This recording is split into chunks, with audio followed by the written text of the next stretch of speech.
can't help it. I'm the Caribbean Program Officer and Journalism Mentor at Climate Tracker. So once again, welcome to the second of our three-part series of webinars in the lead up to COP28.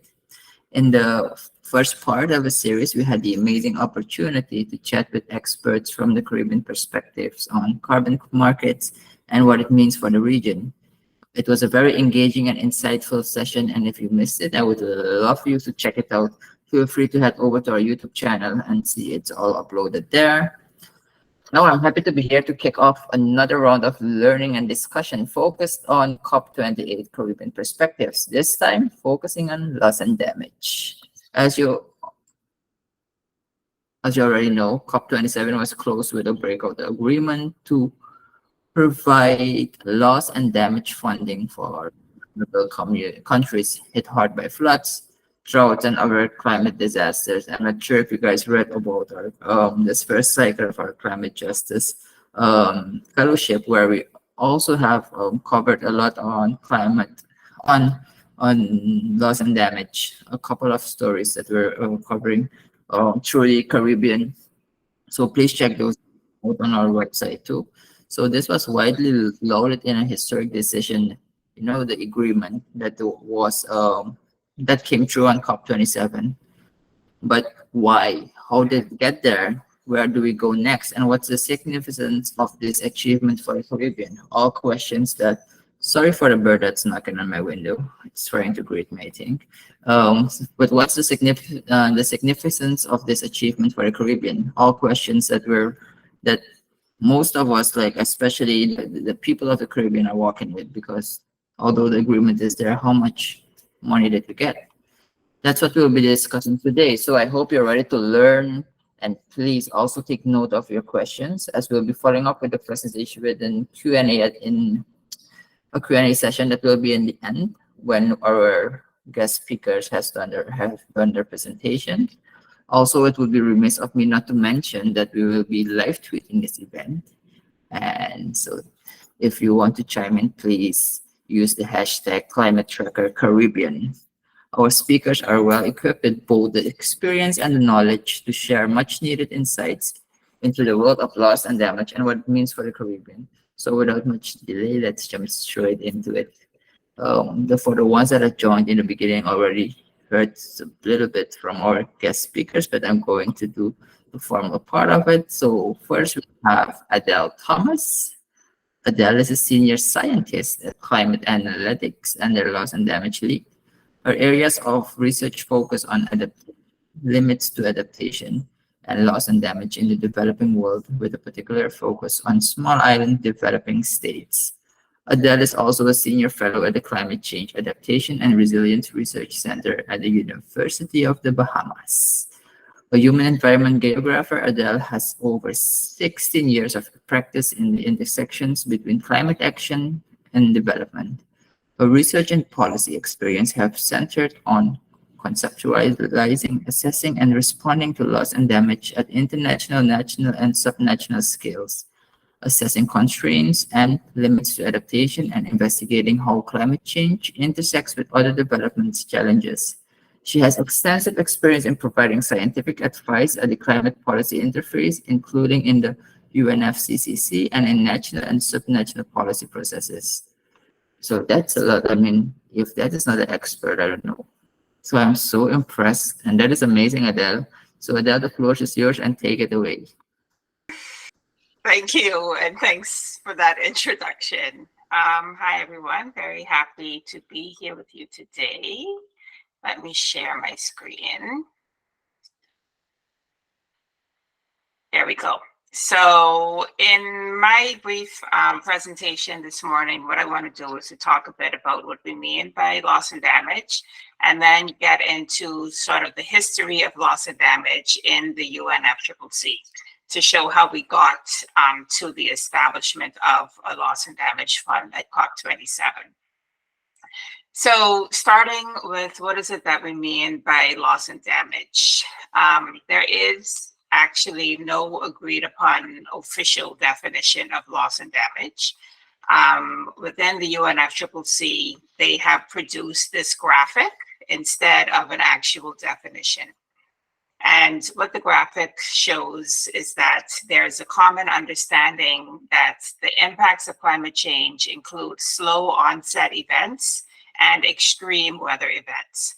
So slow onset events are things like increasing temperatures, sea level rise, ocean acidification, those types of activities. And extreme events are things like hurricanes, heat waves, drought, and floods. So these slow onset events and extreme events may both result in loss and damage. And loss and damage can be then divided into two main categories. We have economic losses, which can be understood as the loss of resources, of goods, of services that are commonly traded in markets. So you can put a dollar value on that. So this would be things like loss of income from tourism. So if your tourism sector is affected by a hurricane, say, you can put a value on that. It would also be things like damages to physical assets, such as infrastructure. You have a road that collapses, or you have homes that are destroyed. You can put a monetary value on that. So those are the economic losses and damages. Then we have non-economic losses, and that can be understood as the other things that happen where it's very difficult to put a monetary value on. This would be things like loss of life, negative health impacts, mental health, trauma, loss of cultural heritage, loss of territory. Non-economic losses also includes implications for the environment, such as loss of biodiversity and loss of ecosystem services, such as the provision of clean air and water. So this is what the UNFCCC uses to explain what loss and damage is. There's no like written out definition. Instead, it's like this conceptual graphic, which people have generally agreed to. So now I'm going to take you through a very abbreviated timeline of how loss and damage has evolved within the UNFCCC. And AOSIS, which is the Alliance of Small Island States, has really played a major role in getting loss and damage into the UNFCCC. Back in 1991, in the lead up to even establishing the UNFCCC, AOSIS had proposed that loss and damage be included in the form of having an insurance mechanism that would address sea level rise. So they did that knowing that small islands would be particularly vulnerable to climate change. Sea level rise could actually result in our islands not even being in existence anymore. And so at the very beginning, we wanted to include loss and damage in the UNFCCC. However, that proposal was not accepted, and loss and damage was not included when the UNFCCC was established in 1992. It then took a very long time for there to be progress on formally including loss and damage in the UNFCCC. There was some movement at COP28 back in 2007, where loss and damage was included as part of adaptation action. And then at COP16 in 2010, where there was a work program on loss and damage that was established as part of the Cancun adaptation framework. So there was very much this linking of loss and damage as part of adaptation. It wasn't until COP19 in 2013 that the Warsaw International Mechanism on Loss and Damage, or the WIM, was established. And the establishment of the WIM in 2013 was a major breakthrough in formally including loss and damage into the UNFCCC. So the WIM, the Warsaw International Mechanism, is the main vehicle in the UNFCCC that addresses loss and damage, and it focuses on developing countries that are particularly vulnerable to climate change. The WIM is supposed to do many things, including facilitating support of action to address loss and damage, improving coordination on loss and damage between the parties of the UNFCCC, convening meetings, providing technical guidance and support, and making recommendations. So they really had a big task ahead of themselves to really get loss and damage ingrained into the UNFCCC. And to do this, the WIM has an executive committee, and they had three main things that they were supposed to do: enhance knowledge and understanding of comprehensive risk management approaches to address loss and damage, to strengthen dialogue, coordination among relevant stakeholders, and finally, to enhance action and support, including finance, technology, and capacity building. So for developing countries, this third pillar, enhancing action and support, in particular finance, was really important. And we'll see that that was actually not what the focus of the WIM was for quite some time. So going back to the timeline, we left off with establishing the WIM in 2013. We have increasing scientific evidence coming from the IPCC, the Intergovernmental Panel on Climate Change, that says that there are limits to adaptation, right? So this is providing further evidence that loss and damage should be something that's separate from adaptation. At COP28 in 2015, we have the Paris Agreement, and in the Paris Agreement, loss and damage is established as its own pillar separate from adaptation. So this is again strengthening loss and damage. From 2016 and then in 2019, there were reviews of the WIM. Both of those reviews found that the WIM was not doing enough to help developing countries, particularly as it related to that third priority, which was action and support and finance. At COP26 in 2021, there was a push really coming from AOSIS and Caribbean states in particular, asking for a finance facility on loss and damage to be established. So that was in the context of there being all of these decades of asking and pushing and wanting there to be something on loss and damage, with the UNFCCC really falling short. However, at 2021, there was no finance facility. And then in 2022, we have another IPCC report coming out providing further evidence that irreversible loss and damage is already happening. So we see the science is really building, the pressure from developing countries and from AOSIS and Caribbean states in particular really pushing, which then led us to COP27. But finally, I think all of these different strands came together and resulted in establishment of the Loss and Damage Fund. So we're at a very exciting time in this very long timeline of how loss and damage has been addressed in the UNFCCC. It's taken decades of pushing in order to get us here. So with that, I'm going to end just to give you that background, and I will turn it back. Thanks.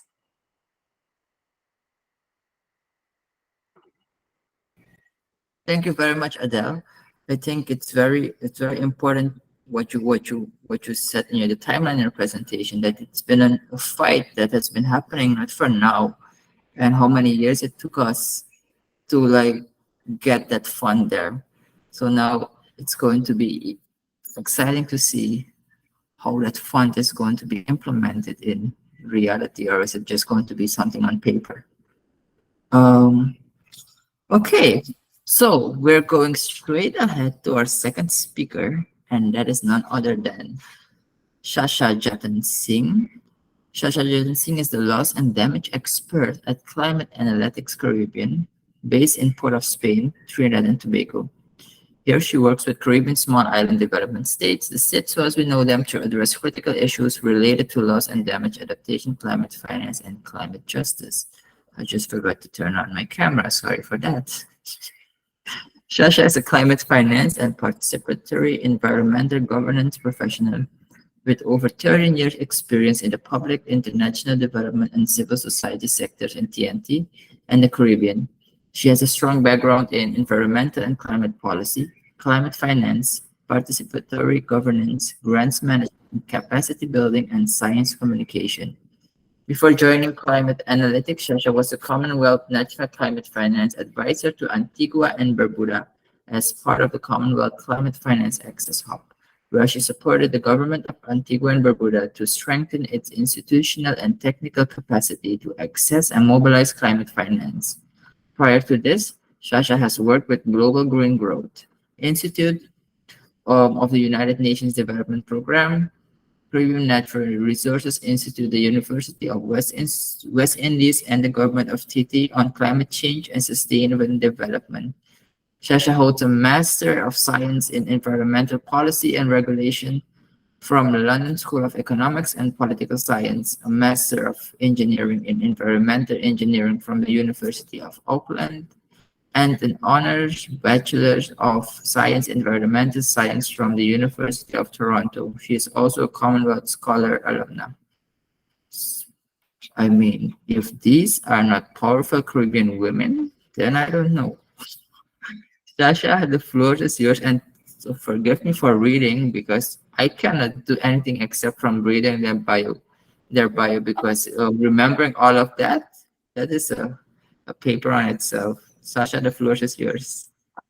Thanks so much, and I was quite embarrassed hearing my bio read word for word. But thank you all for being here, and thank you so much to Adele for really providing the history and understanding of loss and damage and the history of its development throughout the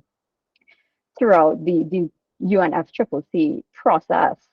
I'll share my slides with you now.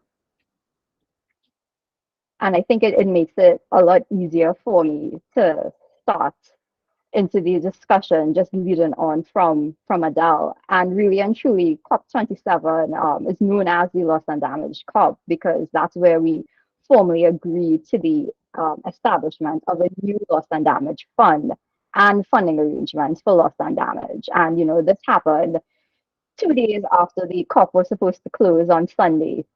And the loss and damage fund is quite important because this decision really enables the establishment of a fund for loss and damage that actually forms part of the UN climate architecture and responds to calls from, AOSIS, from LDCs and so on to have a dedicated finance mechanism for loss and damage. What's interesting is that the decision text doesn't state which countries should contribute, and it makes no connection between the provision of finance and historical emissions, right? So what is this fund really about? Another interesting aspect of this decision is the decision also called for establishing new funding arrangements that acknowledges that a mosaic of solutions is needed to address loss and damage. And this mosaic approach, acknowledges to build on existing mechanisms and initiatives within and outside of the UN climate architecture, such as international financial institutions and multilateral development banks, innovative insurance in facilities like the Caribbean Catastrophe Risk Insurance Facility, and so forth. Also, a transitional committee was set up to make recommendations on the more controversial issues of the fund. So, the governance, the financing mechanisms, funding arrangements, and sources for parties to consider and adopt at COP28. So COP27 established the fund, but all the work to actually get this fund up and running is happening right now.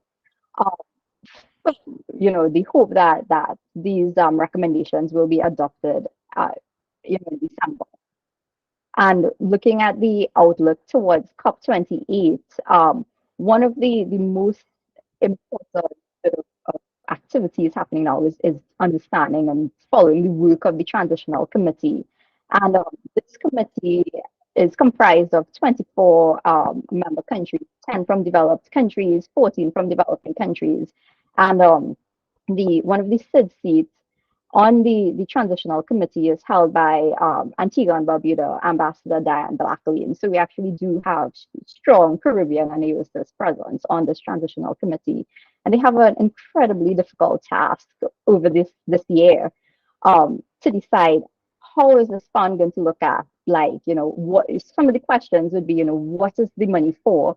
And Adele has already mentioned that there is no actual definition for loss and damage. So how are you going to determine the criteria for the money in this loss and damage fund if we don't have that definition? Then also we have to look at who pays into the fund, who receives the funds and when. So looking at eligibility criteria, looking at ease of access for the loss and damage fund. And then also, how does the fund fit with other finance? So looking at coordination and complementarity of other funding arrangements, right? Not only within the UN, climate finance architecture, but outside it. And then also looking at how will the fund be structured and governed, looking at institutional arrangements and modalities and so forth. So these are some tough questions that this transitional committee has to answer, and they will be providing recommendations on how to operationalize the fund with the hope and the expectation that it will be adopted at COP28. So a lot of work happening right now on this fund through the transitional committee. So we'll see what is the outcome. Also, in terms of the Santiago Network on Loss and Damage, which Adele discussed a bit, in 2023, the aim is to fully operationalize the network through the selection of its hosts and advisory board members at COP28. And this is quite important. So we will have a actual operational Santiago Network on Loss and Damage, which really focuses on technical assistance, on implementation of loss and damage approaches in highly vulnerable countries. Currently, 2 proposals for hosts have been submitted. The Caribbean Development Bank, that should be CBD, and also UNOPS and the UN Agency for Disaster Risk Reduction, UNDRR. Right now, there has been some contentions between the selection of the host. AOSIS definitely is supporting the Caribbean Development Bank on this, and there'll be more advocacy and so on which host should be selected, because it's right now split as to some countries or some regional blocks prefer Caribbean Development Bank, some others prefer UNOPS and UNDRR. I think it's important to note that COP28 should also consider what will the function and role of the Santiago Network be, and how it interacts with the fund. So one of the I would say recommendations or proposals is that it should actually serve as the technical arm of the loss and damage fund to undertake needs assessments and so on, to support the mobilization and so on of climate finance or loss and damage finance from the fund. Another, I would say, loss and damage activity happening is the first global stocktake. And the first global stocktake, the objective is to measure progress in achieving the long-term goals under the Paris Agreement, and that also includes loss and damage. And the first global stocktake, the GST, will culminate at COP28. And the GST is really intended to identify what are the overall gaps and issues and what are the opportunities to achieve the Paris Agreement, as well as to inform countries on how to update their NDCs. And it serves as an avenue to course correct. So right now there are 3 phases of the GST. The first one was the information gathering phase. Then there was the technical assessment. Those have been completed. And the third phase is the consideration of the output. That's the political phase, and that will happen at COP28, where countries now are going to consider, all the information, the technical assessments coming out from the GST, and then they'll be creating, political messaging around the GST. And this is quite important because this is where the inputs and the findings from the GST could really help to ensure a proper to ensure that we're able to course correct and meet those those goals of the Paris Agreement. And here, countries like SIDS in the Caribbean can use the GST as an opportunity to prioritize the need for new, innovative, and additional grant-based finance um, through the Loss and Damage Fund. And also, countries could also highlight approaches and best practices to address loss and damage. And I think this is important to note. So it's really a means to measure progress on how well are we doing globally in achieving the Paris Agreement, which includes loss and damage. And then also what's happening like in 2023 is this discussion on global financial reform. And within the decision at COP27, they did speak about new and additional funding sources and new funding arrangements. So, new additional innovative financing for loss and damage are being considered and have been considered at the spring and fall meetings for the IFIs, like the World Bank and so on, and also at the recent Paris summit on a new global financing pact. And this is where climate resilient debt clauses were agreed to be considered by the World Bank and so on. And this was what Prime Minister Mia Mottley has been really pushing, looking at ensuring that we don't reduce our fiscal space from dealing with climate change and loss and damage. And then also, additional sources of loss and damage financing could be proposed new taxes and levies to finance, such as new climate taxes and levies, and then also the IMO shipping levies, revenues from climate border adjustment mechanism, which is under the EU. This is a new I would say tax structure under the EU. And in terms of the IMO, the International Maritime Organization, they just held their major meeting last week, actually ended last week, where they did discuss the inclusion or the agreement of international shipping levies. Of course, that proposal didn't hold, but it will be continued. Those discussions will continue.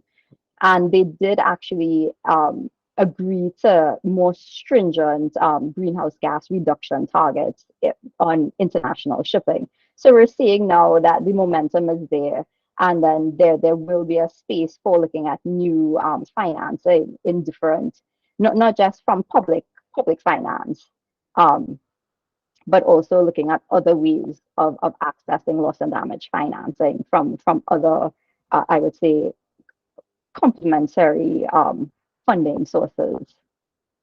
So I would say in terms of the key expected stories on loss and damage going into COP28, definitely I could see looking at what is the progress of the transitional committee so far and their recommendations on operationalizing the loss and damage fund. So that's useful to know. Is it feasible? Is it practical? What is the outlook at COP28? How is that going to be? Also to note is that the COP28 presidency is going to have a loss and damage ministerial on the sidelines of New York Climate Week and also the UN General Assembly. And this is where they really push for like having strong outcomes from the transitional committee and also encourage early pledges for finance to the loss and damage fund. So that will be something to look out for. That will happen September, October this year. And then also, at the 45th CARICOM Heads of Government meeting that happened just a few weeks ago in Trinidad and Tobago, they actually set up a prime ministerial subcommittee comprising 6 prime ministers, from Barbados, Antigua and Barbuda, Suriname, St. Lucia, St. Vincent and the Grenadines, and someone else I'm forgetting.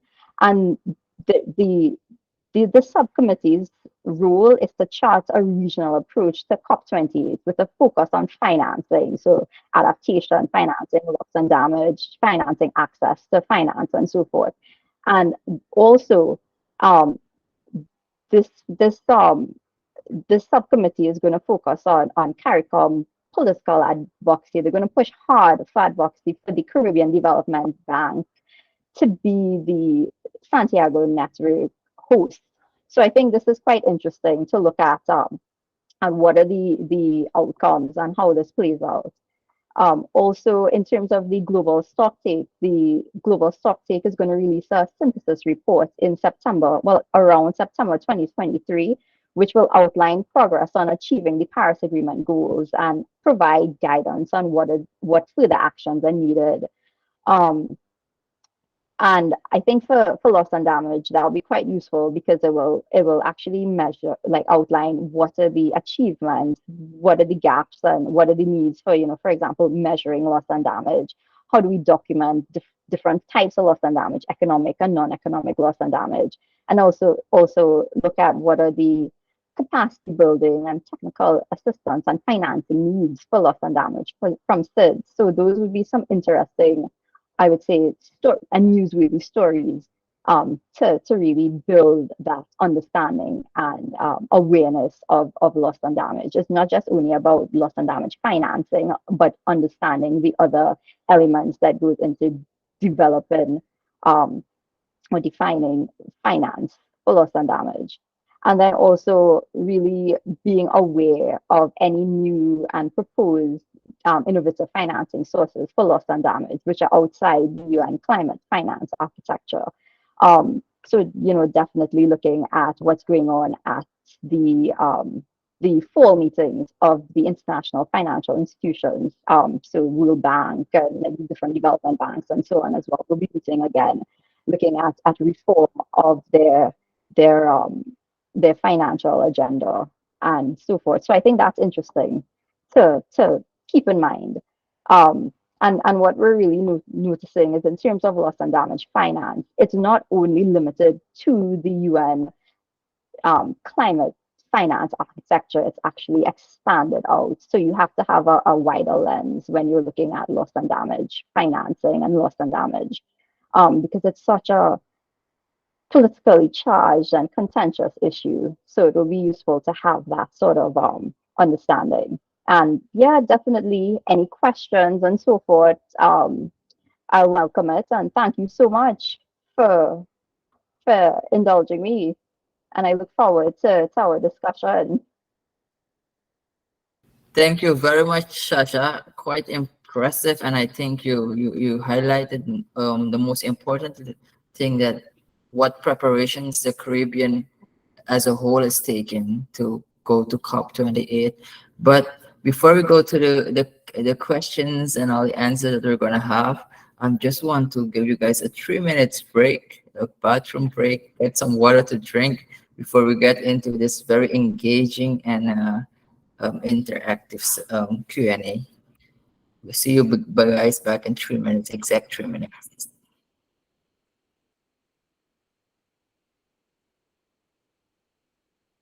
While we're doing that, please note down your questions and be ready after the 3 minutes to ask our experts their opinion on and to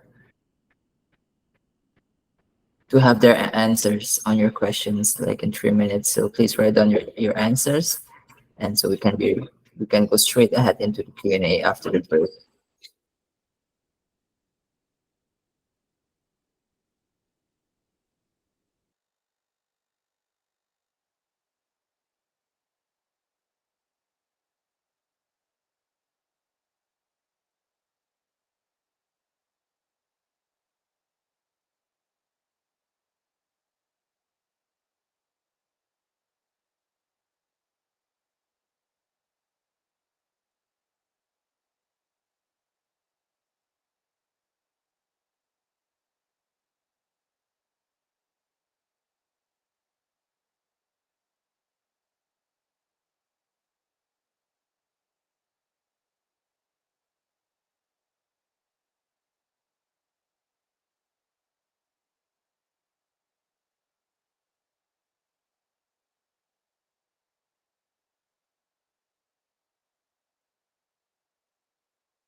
Welcome back, everyone. Hope you got yourself a glass of water when you went to use the bathroom. Um, I did mention that we're going to have a Q&A because I was not sure that our last guest speaker was going to make it, but thankfully he did. So instead of going to the Q&A now, we are going to our third and last guest speaker of the day. So the questions you guys have, just keep it noted, and then we can Hey, sorry about that, this. Johannes. Kishan, yes, Kishan is not with us just yet, but he'll be joining soon. So what we Oh, can do is do go the ahead and Q&A. start the Q&A. Yes, and then Okay. when Kishan is on, we'll just take a little break and let him share his very deep insights that I know he has as well. Okay, awesome. So the Q&A is still on the agenda for now, guys. So I'm going to start. If you have questions, please free to raise your hands. I already saw someone raise their hands, but before going to the people who raise their hands, I saw the first person was Ken Thomas to put a question in the chat, and I think this question is for Sasha. I'm gonna read the question so that everyone hears it. What stopgaps are there to ensure that loss and damage funding is being used for the right reasons and in the correct project? Is there a proper monitoring and evaluation model? And who watches the watchman? So thanks for that, Ken. So actually, there's no dedicated loss and damage financing at all. This fund is the first time that we're going to have a dedicated fund for loss and damage finance. And as I said, the transitional committee has their work cut out for them because they have to decide on, the eligibility criteria for the fund, how the fund is going to be accessed, how do we monitor and measure the use of the funds, and is it for loss and damage? What activities and what interventions would be eligible for getting funding from loss and damage. So right now, the transitional committee is considering having a multi-window type approach to the fund. So they'll have different funding windows, um, which would be able to fund different activities if it's capacity building, or if it's looking at restoration or rehabilitation or recovery. For example, I'm just giving examples. This hasn't been decided or confirmed as yet, so it's still in discussion. And in terms of monitoring and evaluation, again, that's something that they're considering, and that M&E framework will have to be built out once the fund is fully operationalized. So definitely keep watching the work of the transitional committee on these issues for sure. Thanks. Adele, do you have something to add? No, that's yeah. Yes, thank you very much. I'm going straight to Alicia. You can ask your question. Hi, good morning. I'm not sure if Sasha, if you already answered my question, but it was actually a question that is open to the panel. So my question is, how important do you think the matter of accountability is for Caribbean small island developing states in terms of loss and damage funding? For me, our hands are out for financing, but in many ways, our national mitigation strategies are lacking. So for me, the switch to renewable energy is slow, and arguably the Caribbean small island developing states have the capacity. But then we see the dilemma in Guyana and Suriname, where there's the need to develop, or the want to develop, the oil and gas industry, but they're using the untouched forest for carbon sinks or credits. So I'd like to know, how do you feel about, or how do you both look at the importance of accountability? Thank you. I think accountability is extremely important, but I also think that as small island states, like, we have a lot of challenges. So, it's complicated when it comes to the oil and gas, and then us being so vulnerable to climate change and asking for help with loss and damage, right? But when you look at what are our developmental opportunities, what do we have in order to, to support our economies, then it becomes more complex to say, okay, we're not going to pursue any oil and gas when big countries are doing it, and when we're not getting the support that we need for adaptation, for mitigation, or for loss and damage. So I think it's an incredibly complex topic, and it's something that I think we don't talk about in UNFCCC. We just sort of highlight our vulnerability and our need for support, particularly as it relates to loss and damage. It's something that I think may come up more, but I think that the onus is really on the big developed countries to provide the support that we need in order to shift away from these extractive economies. And if we don't get that, then it's sort of very difficult to ask us to do that on our own. Thanks. Thank you very much, Adele. I'm going to Rachel, Mark, and Emma. I saw you guys raise your hands, but please hold on to your questions. We're going straight to our last guest speaker for the webinar, and after that, we'll go straight into the Q&A again. So please. So I'm going straight to our next guest speaker, and that is none other than Kishan Kumarsingh. It's an honor to have you here, Kishan, and I'm just going to tell you guys about who Kishan is. A very hard bio again, so guys, please excuse me if I make some faults while reading the bio. So Kishan has been Trinidad and Tobago's lead climate change negotiator on climate change for the past 25 years. He has held many international positions in the UN climate negotiations as the chair of the expert group on technology transfer, that was in the period 2000 to 2005, in 2005, yeah. The chair of subsidiary body on scientific and technological advice, that was from 2005 to 2007. The co-chair of the negotiations of the Paris Agreement, co-chair of the work program of the new collective quantified goal on climate finance, as well as chair of numerous negotiations under the UNFCCC. He has also been involved in discussions on loss and damage financing, as well as broader loss and damage issues.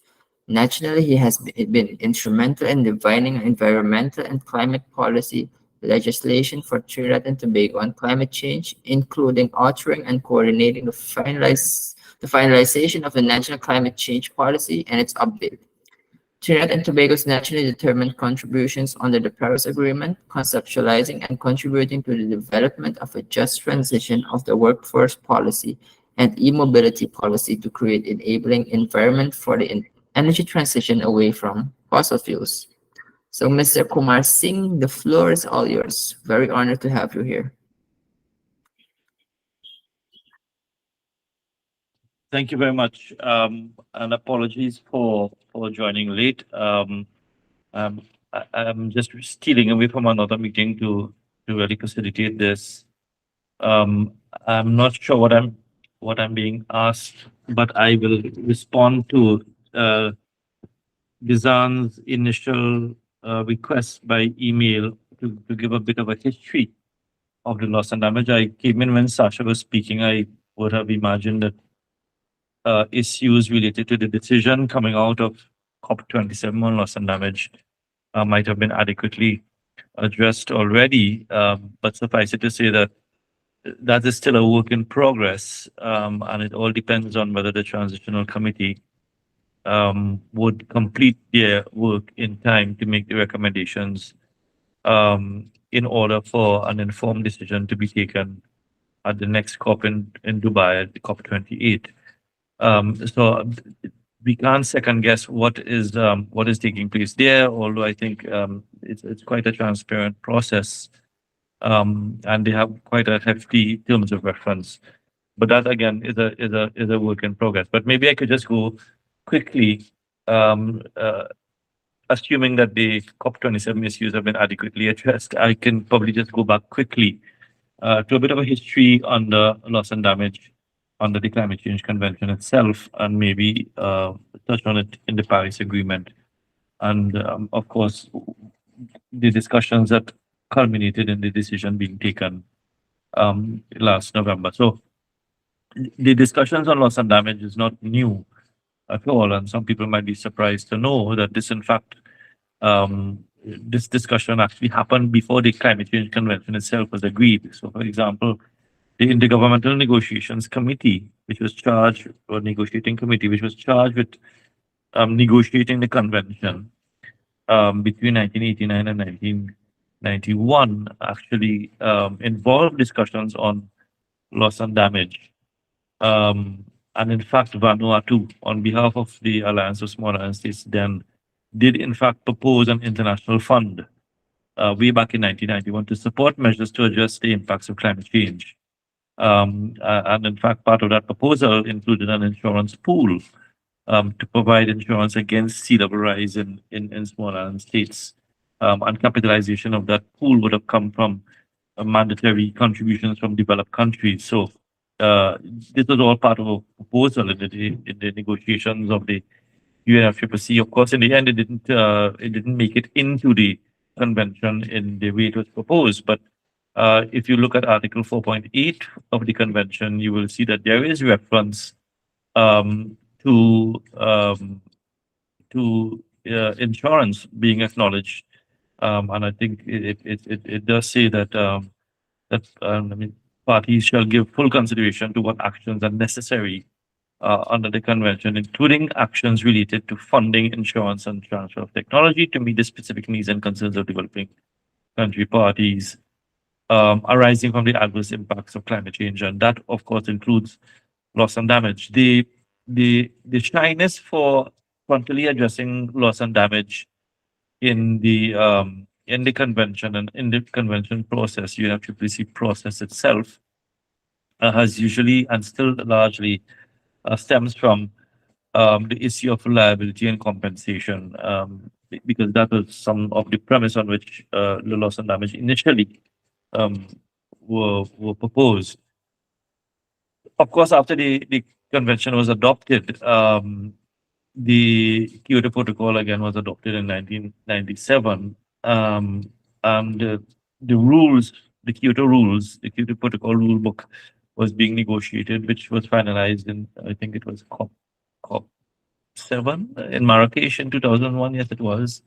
And again, the insurance issue arose when, as part of the decision package at COP7, parties decided to consider at its next session, COP8, the implementation of insurance-related actions to meet the specific needs. Again, repeating the language of Article 4.8.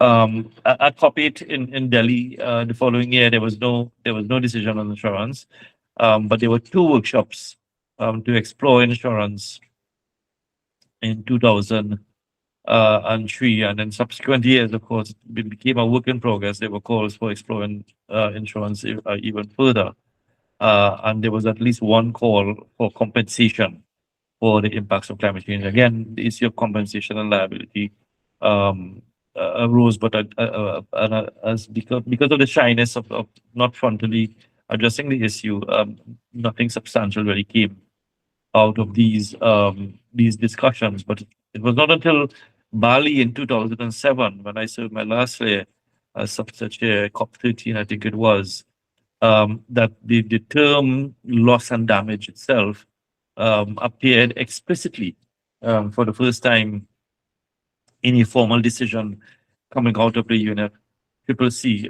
and it called for enhanced action on adaptation. So it was lumped with adaptation in a sense, loss and damage, even though subsequently there were efforts to divorce both terms.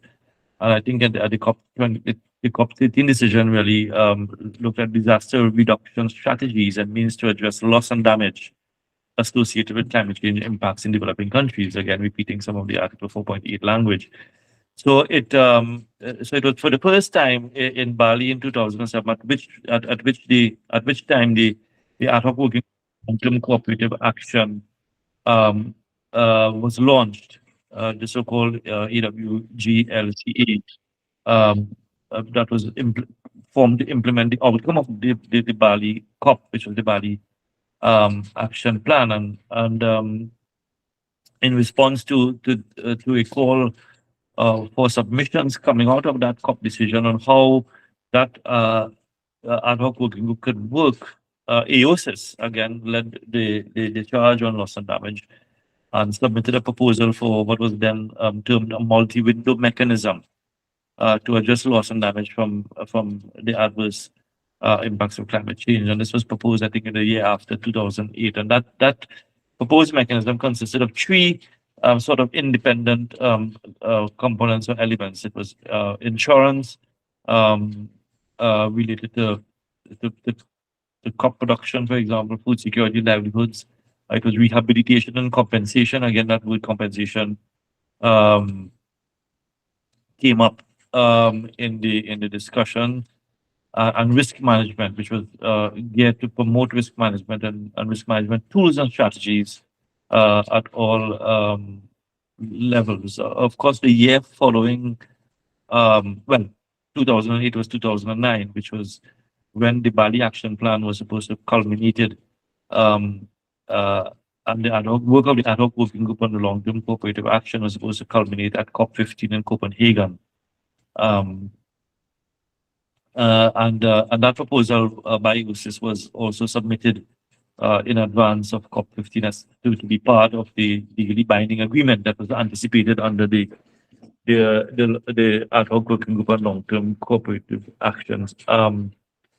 The other one of the negotiating groups under the process, the AGN, the African Group of Negotiators, actually did also include loss and damage in its proposal for a Copenhagen agreement coming out of COP15. So there was expanded interest.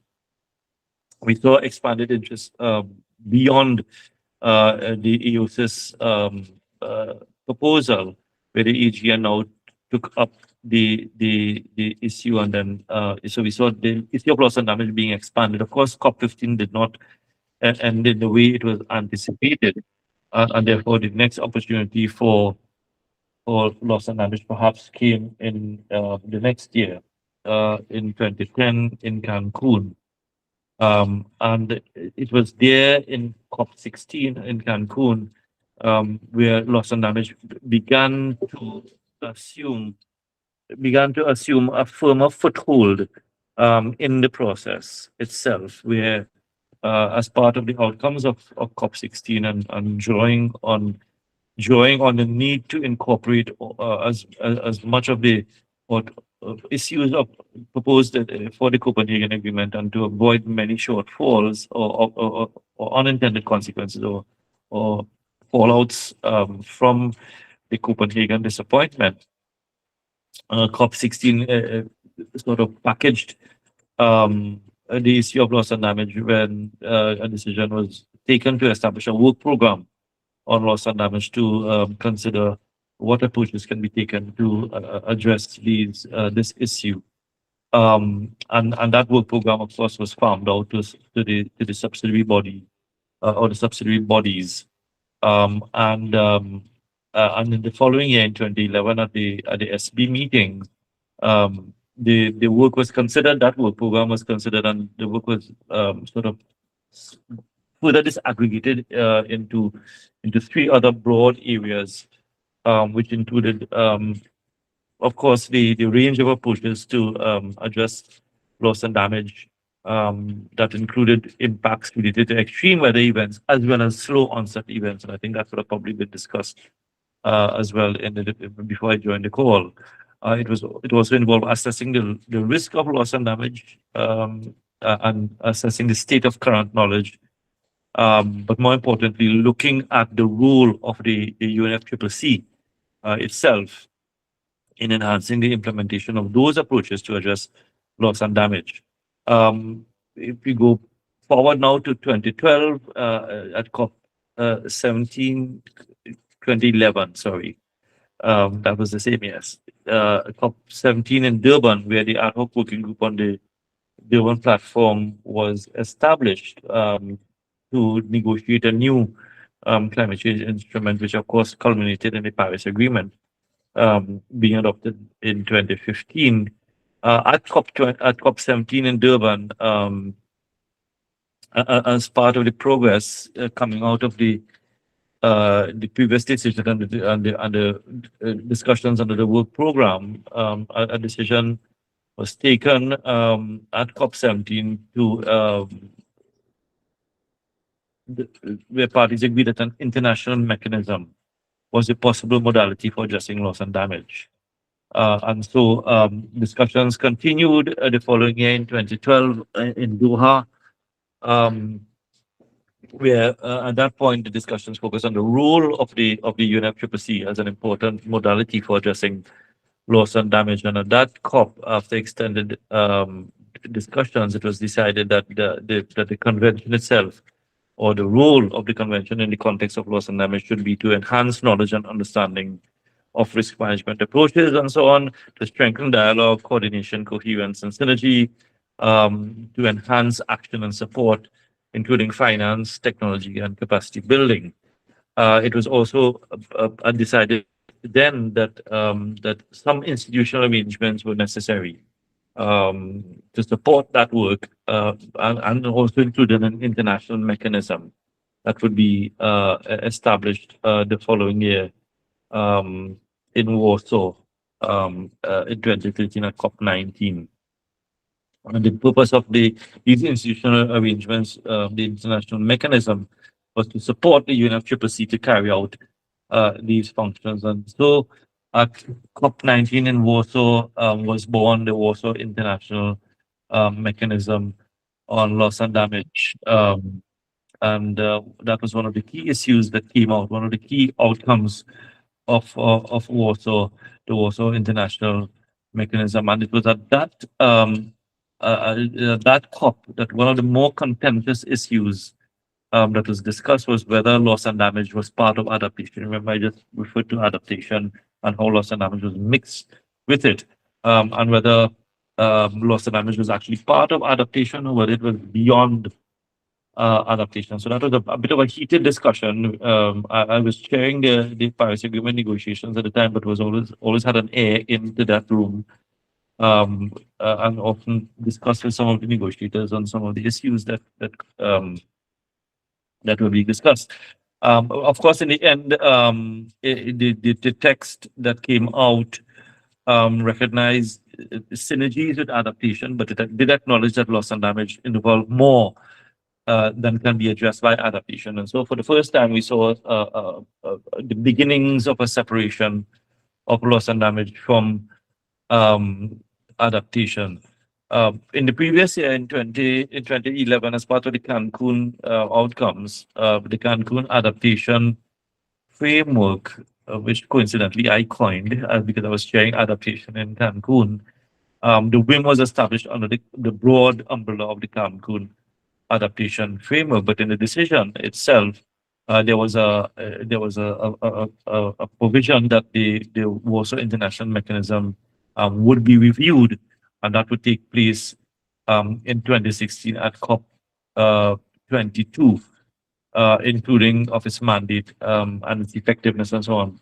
If you follow the timelines, then 2015 came before 2016, and after again at COP19, the Warsaw International Mechanism was established. And the institutional arrangements to support that included an executive committee. I wouldn't go into their functions. You could Google that, I guess. But bearing in mind that COP21 or Paris came before, you would imagine that loss and damage continued to be a contentious and a highly political issue again, because of the issue of liability and compensation and the fear for litigation, because it was tried before in courts. So developed countries who it's attributed to its historical emissions causing climate change did not really want any explicit clauses on loss and damage in the Paris Agreement, while of course you would imagine that developing countries did want to see that kind of reflection. So in the end, of course, loss and damage did enjoy its own Article 8, that was treated separately from adaptation, and that was viewed as a significant victory in the process, and particularly because of the new agreement, the Paris Agreement. For the first time, we saw that loss and damage and adaptation was now totally divorced, even though operationally they're probably still related. Um, and and developed countries wanted to see loss and damage still maintained under adaptation.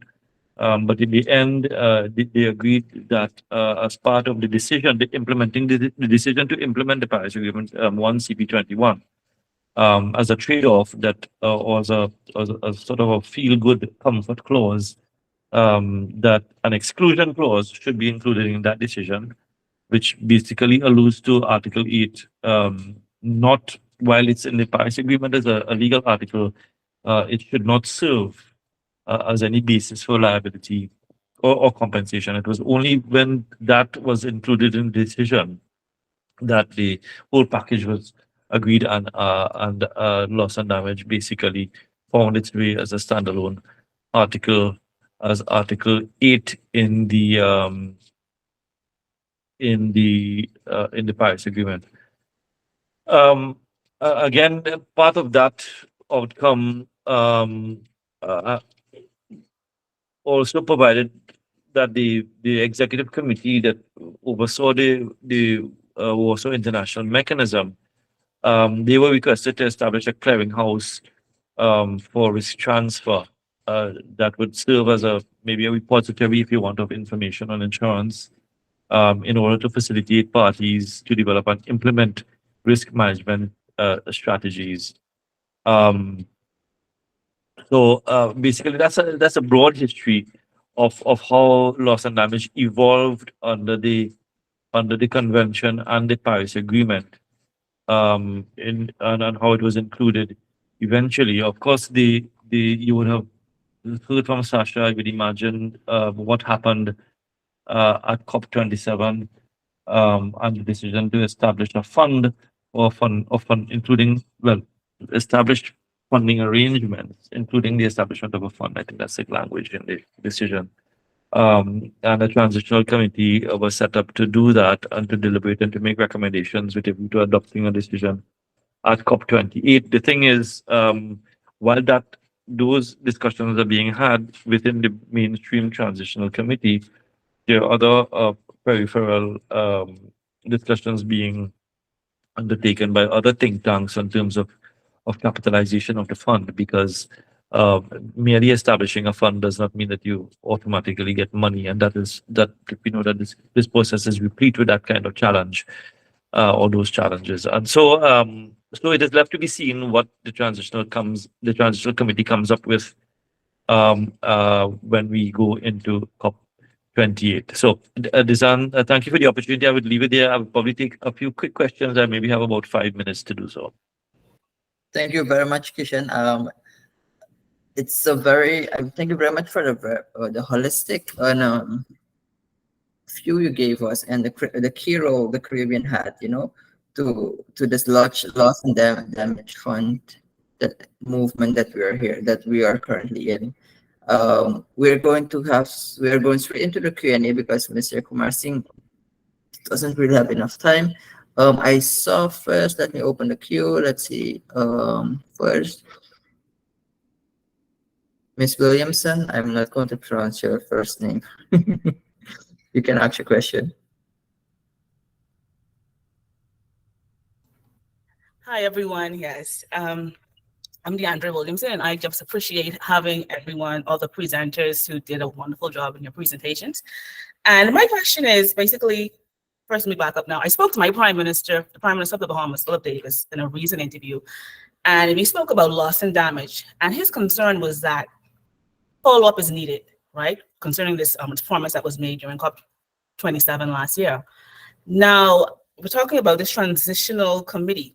So my thing is, basically, how effective is this committee in ensuring that countries are contributing to the fund, as in terms of the pledges being made, countries keeping their promises to this thing?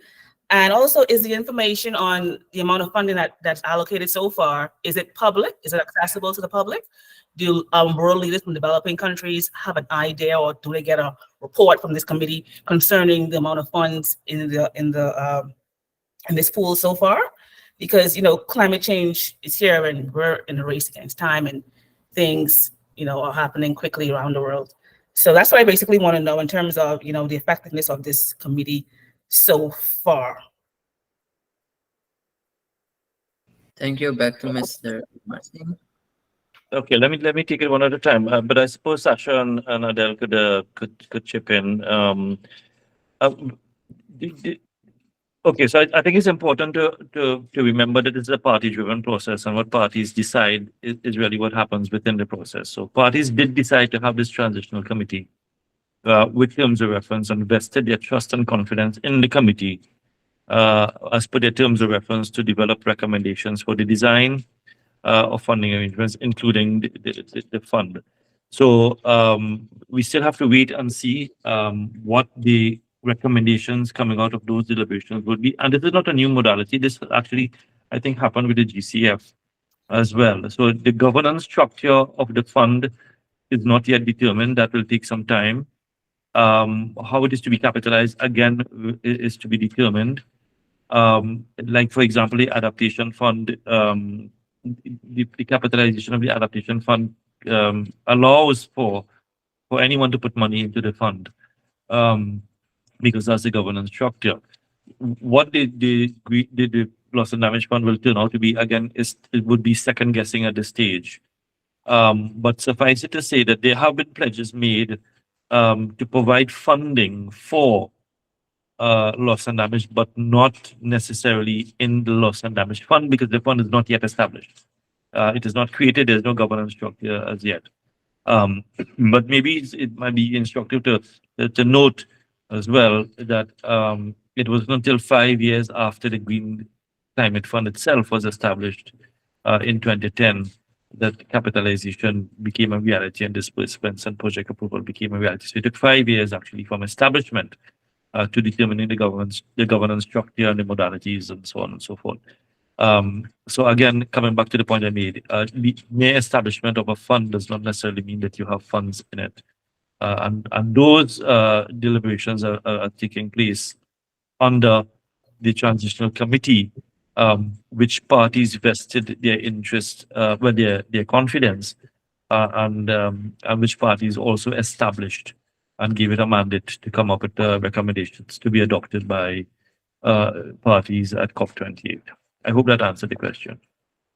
I guess. Thank you. Thank you very much. Rachel.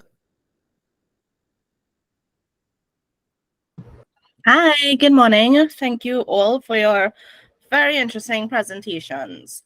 I don't know if this question is very basic or common sense, but when I think about Trinidad in particular, when it comes to climate disasters, flooding, for one, is a very big problem every year, and it seems for time immemorial, it's been a problem.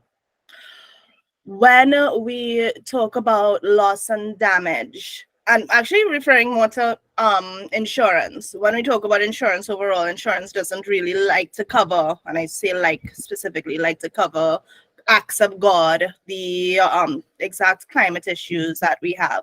So I see a clash between what financial institutions are hesitant to give because they see it as these are things that have always been happening. How do we as journalists and communicators discuss adequately the direct damage that the climate change brought about by all these, let's say, carbon heavy practices of other countries? What are the things that we can clearly identify to be able to make a sufficient story or argument for the necessity of loss and damage, since I think we're still trying to wrangle out what are the needs of the countries, and Caribbean specific, but overall for the small island development states that have been affected. Thank you, Rachel. Mr. Kumarsingh. Is that for me or is that for everyone? Because I could take a It's stab. for anyone who wants to take a chance at it. Okay, well, let me. I could start, and maybe Adele and Sasha could chip in. Well, in fact, flooding is covered under insurance schemes. So it's not that insurance is risk management, basically compensation based on risk management.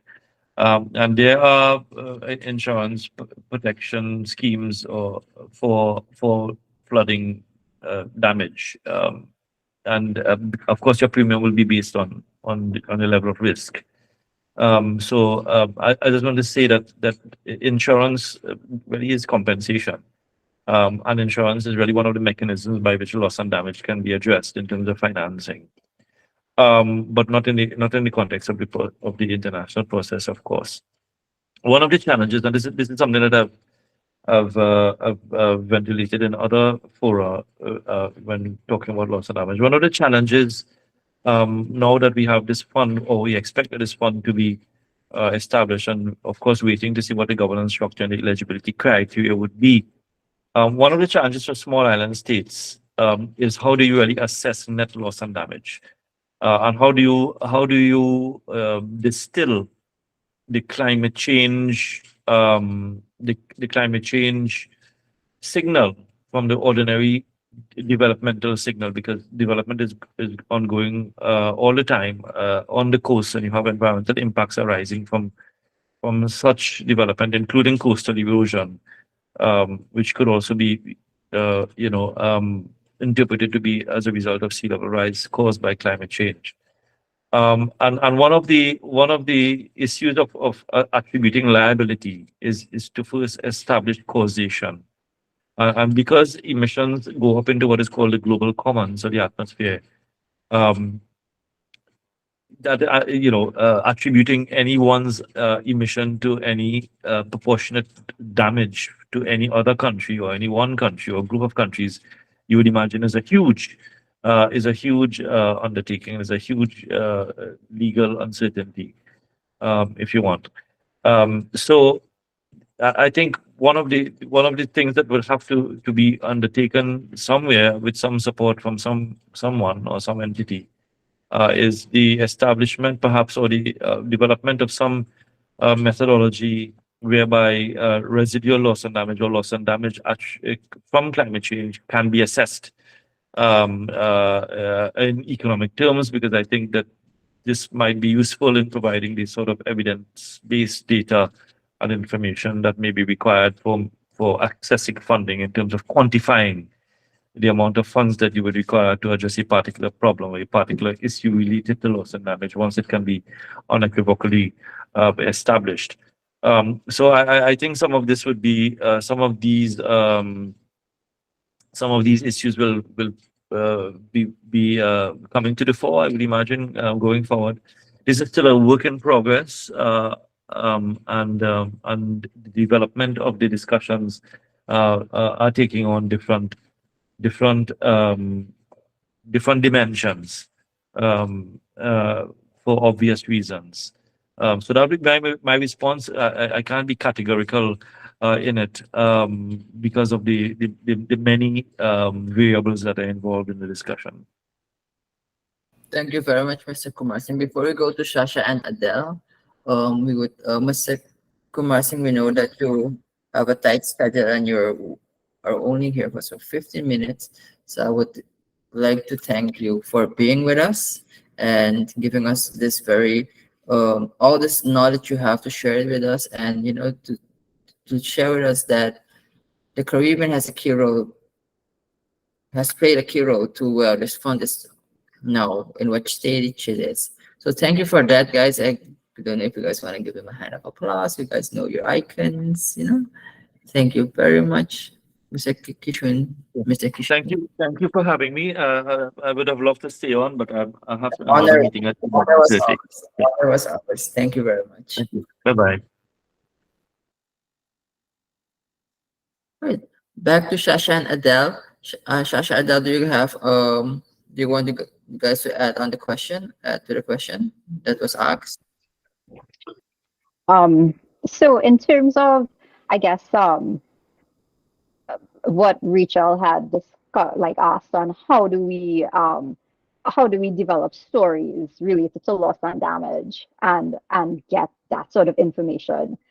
We have the sixth assessment report of the IPCC, which clearly provides scientific evidence stating that loss and damage is happening now, and these are the effects. So you have that science supporting it, and then also we have stories and lived experiences happening right here in the Caribbean. So it's not just something that's theoretical.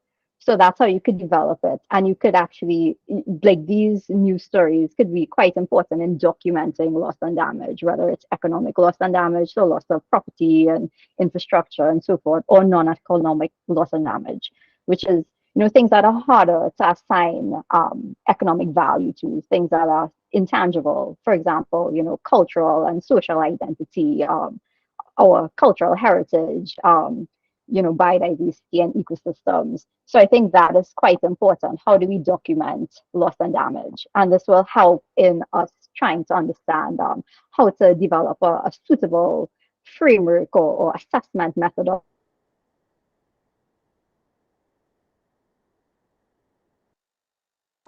Actually, next week in the Pacific, there's going to be a Pacific loss and damage dialogue where, Pacific Islands and also research institutions and so forth, and think tanks, including climate analytics, will be there presenting on loss and damage and methodologies for assessing loss and damage, particularly non-economic loss and damage.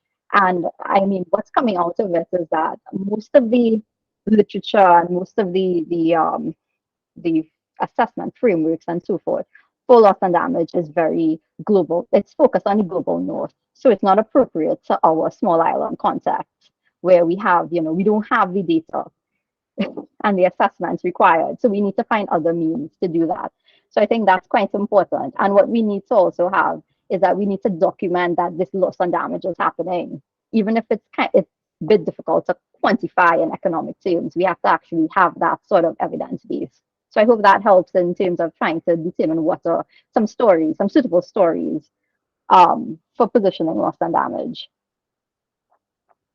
Thank you very much, Sasha. Adelle? Yeah, just seconding that. The loss and damage really got to be, loss and damage,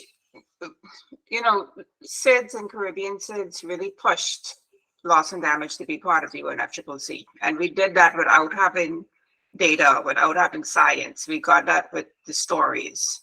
And so I think the media, and particular for this COP, are going to be critical in making sure that there's that pressure placed that COP28 results in an outcome to operationalize the fund. Because as we've heard, establishing the fund is just the beginning. It's then going to take a long time, for it to get into place, for money to be in the fund, for us to be able to access the fund. So we need to keep up the pressure that things continue to happen. So at COP28, it must happen that the transitional committee, comes up with their recommendations and that the fund is then operationalized. So I think, the media plays a really important role in keeping up that pressure. Thanks. Thank you very much, Adelle. Before I go to, I saw someone raise his hand, but before I go to that list, I'm going back to the people who have raised their hand before Kishan did his presentation. So Rachel already went. I have Mark. Mark had a question. Is Mark with us? I think I saw him. If not Mark, Emma? Yeah. Yes, Mark. I had a question actually I posted in the chat too. For OCT countries, are the loss and damages also available for OCTs? And my second question was related to MVI. Will that ever be adopted by the World Bank and IMF and other funding agencies? Or if we don't get that adopted, it will be very hard going back to the GNI. Thanks. That was it. Thank you. Who's going to take the question? I can talk a bit about the MVI. So I think by MVI, meaning the Multidimensional Vulnerability Index, which is currently being developed through the UN General Assembly. There's a group that's working on that. and that's supposed to replace looking at countries just based on their income to looking at countries, particularly small islands, based on their overall vulnerability, which includes more than income. So this means that even middle to high income countries like the Bahamas, where I'm from, would then have access to concessional finance, even though their GDP may be higher than some other countries. Just like with loss and damage, it's taken so long for this idea of a multi-vulnerability index to be accepted. And so now, they're just coming up with it. I think it remains to be seen if it will eventually be adopted by financial agencies such as the World Bank and the IMF, whether it will come into the UNFCCC to inform like who's most vulnerable and who should get priority access to funds. I think all of it remains to be seen. And just picking up on an earlier question from Emma Lewis, which was, isn't all of this too little too late? I tend to agree. Like, we are so bogged down in the bureaucracy, and it has to go through, everything has to go through so many stages, and it's a global process. And I think on the ground sentiment is that it's not enough, and it's easy to get bogged down into, at this COP there was this decision and this happened and blah blah blah. But overall, I think we need to push for much more transformational action. And it needs to happen much more quickly because we are already, having the impacts of climate change are being felt now. Thanks. Thank you very much. I'm looking at the question of Emma. Was that your question, or do you have another question?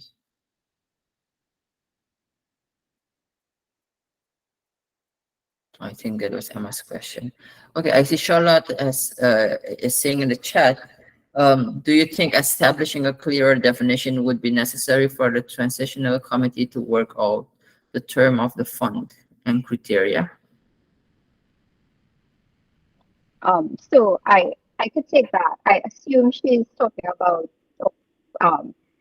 what the definition for loss and damage would be in terms of access to the fund. And I think that's one of the that's the work of the transitional committee to decide on the eligibility criteria and who will be able to access the funds, and then also what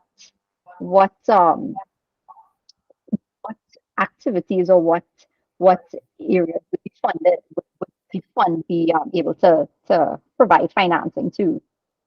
So it remains to be seen from the transitional committee, but definitely having a definition of what is loss and damage would be useful. And also, I think it shouldn't only be we wait for the transitional committee.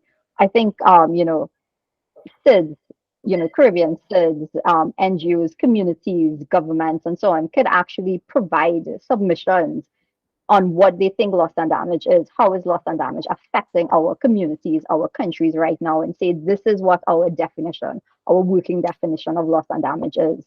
So we actually have to provide these inputs to the transitional committee to inform them, since, as Kishan said, it is a party-driven process and it is inclusive. So it can't just be us wait for this transitional committee to decide. We have to provide those inputs, and we have to hold them accountable to that. Okay, awesome. Charlotte has another question, and I kind of back her up on this one. It's like, we know that data in the Caribbean is a big problem, especially, I would talk for my country, Suriname. It's very hard to find data. If you find data, it's away from 2015 or even 2002, 2005. So will that be a challenge to be able to access funds? Definitely. It will be. Data is always a challenge, especially for developing countries, small island development states. That's a major problem.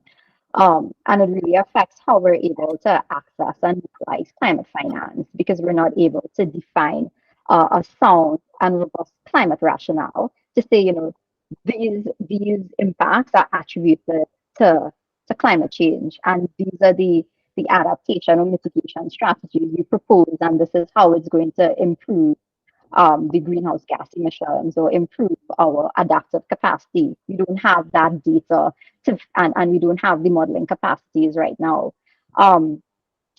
But that being said, there is a need for more research and more dedicated financing towards, data collection and analysis to improve our scientific assessments. And I'll let you know about this new project that Climate Analytics Caribbean has just gotten approved from the Open Society Foundation.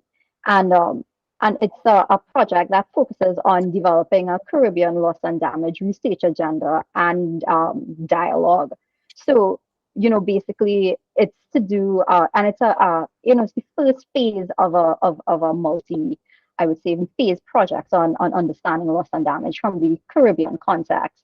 And one of the first things is to do a comprehensive data review on loss and damage in the Caribbean over, a 30-year period. And this is where, we'll define what is loss and damage in the Caribbean and, determine the extent of impacts and also qualify and even perhaps quantify the cost of loss and damage and, and identify tools and methods to address and assess loss and damage and determine existing gaps and needs and provide recommendations, right? Also, another aspect of this is not only in data collection and analysis, but actually have a dialogue, a Caribbean dialogue on loss and damage that will help to be informed by and contribute to the international discussions happening on loss and damage. And these dialogues we're hoping will be, multi-party, multi-stakeholder, governments, civil society, academia, communities, and the private sector to share relevant information and knowledge and discuss experiences with loss and damage. And also look at what are some of the best practices and options to address loss and damage here in the Caribbean. And then lastly, the third component, which we think is incredibly important, and I'm glad, and it really speaks to this webinar on communicating and loss and damage, is the component is on information sharing, awareness raising, and communication and L&D. So we're going to have a communication and awareness raising campaign that is culturally and contextually appropriate for the Caribbean. And also we want to have training and training sessions for media in the Caribbean on loss and damage. And I think that's quite important because we have to be able to socialize loss and damage and raise awareness of what loss and damage is in the Caribbean and what it means for the Caribbean and why it is we need this finance. Okay, thank you very much, Sasha. I'm just going to add on another question from Andre Habit. He says, I think one of my questions on the receiving end is the issue of how will these funds be managed by the recipient states? What are the ideas being proposed? Are nation states getting this to then apply to prescribed adaptation and mitigation? And how much autonomy would they have in terms of spending and how much monitoring of funds? Do we have any idea on that as yet, or has that yet to be formulated? So as I've said, and what Kishan and Adelle has been saying, right now the transitional committee, they have a very, very heavy terms of reference, and they will be looking at eligibility on the use of the funds, on transparency, and also looking at how the funds will be accessed and so forth as well. So right now these things are, it's still being discussed. And I think we have to also understand, because I'm seeing it in the chat, and even when some people are asking questions, they tend to mix up mitigation, adaptation, and loss and damage, right? And it's not the same, especially when you're looking for financing. You have to be very clear on what it is you want. The loss and damage fund is to finance losses and damages associated with adverse effects of climate change. So this happens when the limits to adaptation has been breached, right? And that limits to adaptation could be a physical or biological or chemical, tipping point, where once we pass that, there's no turning back. So if the sea surface temperatures are too hot for coral reefs to survive, and we have massive coral bleaching and die off, if in a few years the sea surface temperatures come back down, that doesn't mean that we could have the coral reefs up and running again. It's not that they're gone forever. That's what we mean by loss and damage. And there's this, and that's where the limits to adaptation come into play. When we talk about mitigation, that's when we're looking at reducing greenhouse gas emissions. So those are things like, renewable energy transition, or looking at reforestation, and how to utilize carbon sinks like forests and so forth. Adaptation is how do we adjust to the changing effects of climate, right? So how do we build adaptive capacity? How do we build resilience in communities, in ecosystems and so forth? So that could be, things like how coastal defenses, or implementing climate smart agricultural practices to improve food security and so forth. So we really need to understand, I think, our terms and what sort of financing can be accessed by these different the different terminologies, the different aspects of climate impacts. Because that's very important in trying to get a clear and coherent message across to the public on climate change and what these different things mean and what sort of financing is available. Thank you very much, Sasha. We have room for 2 more questions before I'm going to end the Q&A with Rachel. So is there anyone else who has a question? Awesome. Rachel, you can go ahead and ask your question, because after that, we have some very exciting news about COP28 to share with you. Hey, so Sasha, what you said kind of re-resonated what I asked in my original question. And apologies for my neighbor's dog barking. I can't stop him. But when you talk about needing to collect more data to be able to learn about what the loss and damage from the effects of climate change brings, I wonder, how do we decipher, or how can we communicate the differences or the ramping up of the environment and weather changes? Because we've always had hurricane season, we've always had storm season, the hurricanes have increased. How do we adequately discuss or decipher this is how it's been for the existence of our region, and this is how the effects of climate change have brought these problems that need us to have a loss and damage fund?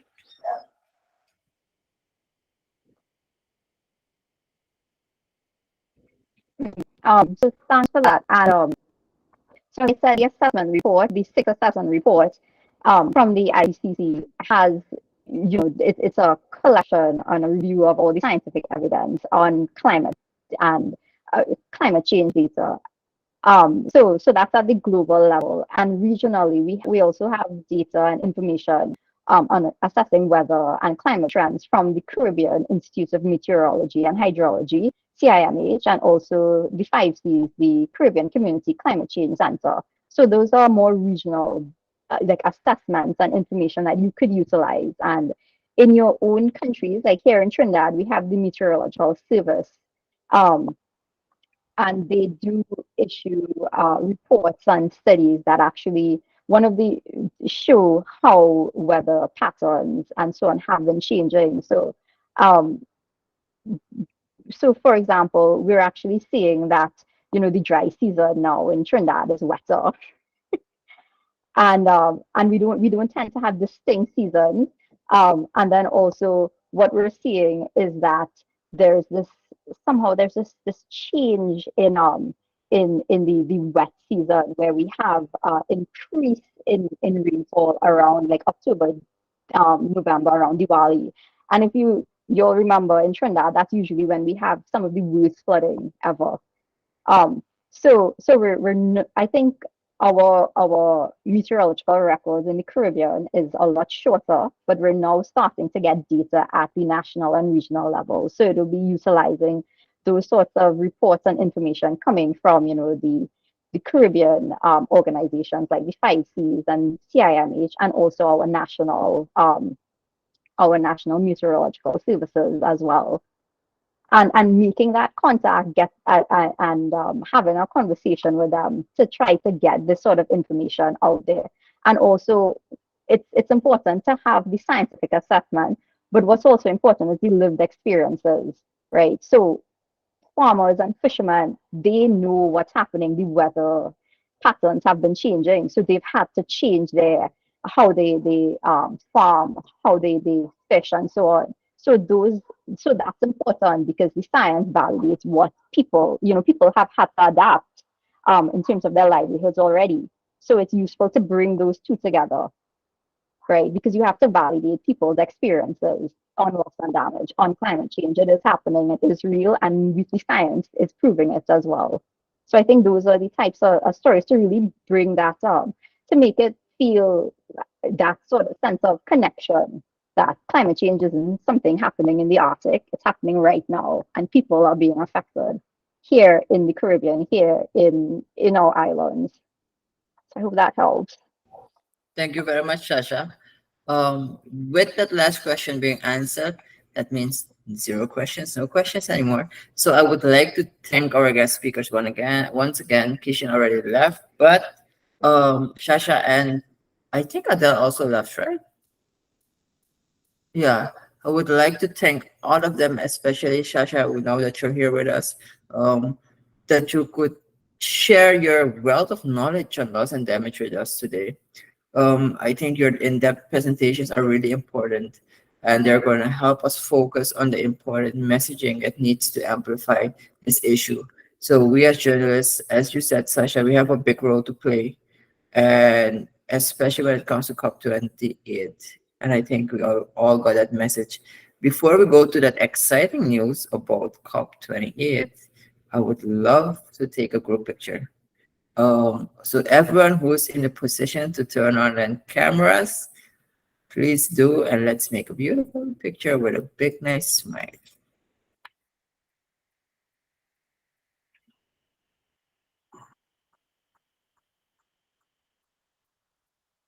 Okay, see all the beautiful faces coming online, popping on.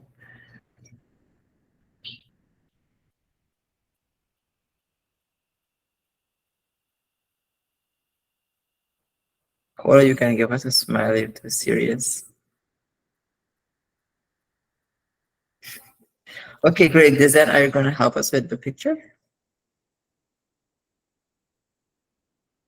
Oh, I made the assumption that you were. Okay, no problem. All I right. will too. We'll both do. We'll see who makes the best pictures. Smile in 2 seconds. 1, 2, and give me your best smile. Yeah, I think I got it. Okay, awesome. Awesome. Thank you very much, Sasha. I hope you're staying with us. I hope you're excited about the coffee. So let's give our guest speaker a round of applause. We have our applause here. Thank you everyone for being so interactive. Okay, we're going straight to our big news. The big news, and the big news is going about COP28.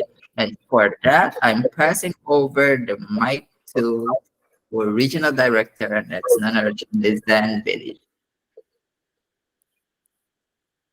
Okay, thank you so much, Johannes, and thanks to everyone for sticking out with us for the past almost we're a little bit over time and I'm running into 2 hours, but we do want to share some good news with you. And I think first I'll start off by just giving a brief intro or re-intro for some people because, we have a very mixed audience. Some of you are already familiar with Climate Trackers. So some of you just saw this webinar and, you were interested and you sort of signed up. So basically, Climate Tracker is an international nonprofit organization, and what we do, what we aim to do, is to support, train, and incentivize better climate journalism globally. We believe in the power of journalism, but we also recognize that many young journalists don't have the training, resources, or support to identify and tell those climate stories that they really want to. So what we do is we seek to address this in 4 main ways. One is through the provision of training and fellowships for young journalists around the world to tell climate stories locally. We also conduct action-oriented media research, and we fund young journalists to report on the world's most pressing issues at those big UN negotiations and conferences and so on. And we also support global collaborations between young climate journalists and newsrooms and NGOs around the world. So as a part of this, each year we actually put together a very diverse team of young reporters from across the world and take them to report at COP. In some instances, there are two options. Some of our fellows go in person to report and some also report online, virtually. But either way, the team gets a chance to engage in training and report on these very important negotiations in a way that people can understand and, you know, bring the narrative back home to their country or their region. So this year, we're doing it all over again, and I'd like to invite all interested Caribbean journalists to apply for this opportunity to join the team. So you might ask me how to do this. Basically, it starts with this 3-webinar series that we have. This is the second one. We have a next one next Thursday at the same time. And all of this will basically culminate in you publishing a story on either of these 3 topics that we're covering. So that's carbon markets, which we did last week, loss and damage today, and then the energy transition. So you can choose either one of these 3 topics and publish a story about it. And when you've published your story, you just need to head over to our application form, which I'll drop in the chat in a little while, and submit it before July 31st. All right? So without further ado, I actually am really happy to pass you over to one of our past fellows from last year. We have with us Tyrell Gittens, who was one of our virtual fellows at COP27. So I'm going to pass over to Tyrell just to share with you a little insight into his experience at COP, learning about COP, the pre-COP trainings, and his experience as well reporting at COP, on COP last year. So Tyrell, over to you. Thanks a lot, Kishan. So I am Tyrell Gittens from Trinidad and Tobago. I'm a journalist, a geographer, and an environmentalist. And last year I had the opportunity to have my first UN climate conference, COP experience, as a virtual climate reporter, with the Climate Tracker team for COP27. Basically, I'm just here to encourage you to take the opportunity to at least consider applying for the opportunity, because it's a very informative and transformative experience if you want to further develop your journalism capacity and skills in regards to environmental reporting and climate reporting. So of course it has 2 aspects to it. It would be the training period before the COP conference, and of course the actual COP conference. In regards to the training experience, it's a very, I would say, rewarding experience, because you not only get to learn more about the different topics related to climate change, but within that process, you also start to think about what angle you would like to cover stories at when reporting on COP. So if you're unfamiliar with how the UN COP conferences are, there are a lot going on at one time. So within that process of training, you get to have an idea of where you want to focus, you know, your reporting when you get to COP. And it was helpful for me, because within the training period last year, I realized I wanted my stories to be more community-based and, you know, bridging some of those big discussions occurring at COP with the local community.